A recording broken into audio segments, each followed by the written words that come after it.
बऱ्याच वेळा शिल्लक राहिलेल्या चिकन किंवा मटणाच्या रस्स्याचे करायचे काय हा प्रश्न पडतो.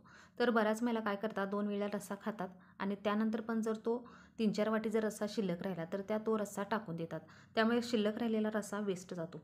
पण आता तुम्ही हा जर व्हिडिओ पाहिला तर हा रस्सा कधीच वाया जाणार नाही याची गॅरंटी आहे. पण हे कसं शक्य आहे ते या व्हिडिओमध्ये बघूया.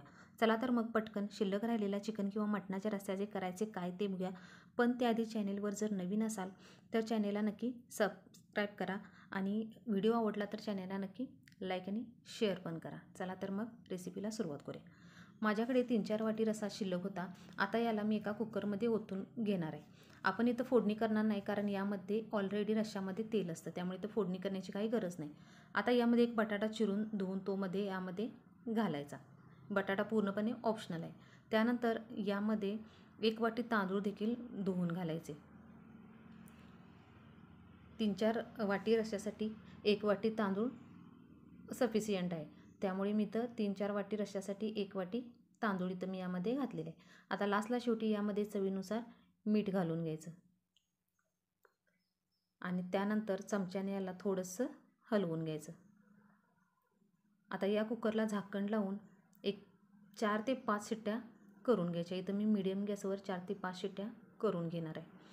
आणि हा भात पटकन तयार होतो. रश्श्यातला भात हा पटकन तयार होतो आणि तुम्ही बघू शकताय की आपला रस्सा देखील वेस्ट जाणार नाही. तुम्ही बऱ्याच महिला असं करत असाल की रस्सा थोडाच देखील 1-3-4 वाटी जरी शिल्लक राहिला तर तो टाकून देत असणार नक्कीच. पण जर अशा पद्धतीने जर रश्श्यातला भात बनवला तर रस्सा अजिबात वेस्ट जाणार नाही आणि याचा सकाळी नाश्ता देखील आपला होऊ शकतो आणि हा भात गरम गरम खायला खूप छान लागतो. जवळजवळ 4 ते 5 शिट्ट्या झालेल्या आहेत. आता गॅस बंद करून आपण हा कुकर थंड करून घेतलेला आहे. आता याचं झाकण काढून बघूया. 4 ते 5 शिट्ट्या केल्यानंतर हा भात तुम्ही बघू शकता. हा गरम गरम भात खायला खूप छान लागतो. आपला रस्सा देखील वेस्ट जाणार नाही. त्यामुळे अशा पद्धतीने यामध्ये जर तांदूळ शिजवून भात केला तर तो खूप खायला छान लागतो. आता याला एका प्लेटीमध्ये काढून घेऊया. तर तुम्हाला हा व्हिडिओ कसा वाटला हे कमेंट करून सांगा आणि व्हिडिओ आवडला तर चॅनेलला नक्की लाईक, शेअर आणि सबस्क्राईब करायला देखील विसरू नका. आता याच्यावर आपण थोडासा लिंबू देखील पिळून घेतला तर तो भात अजून देखील खायला टेस्टी होतो. तर इथं आपला रस्स्यातला हा भात तयार झालेला आहे.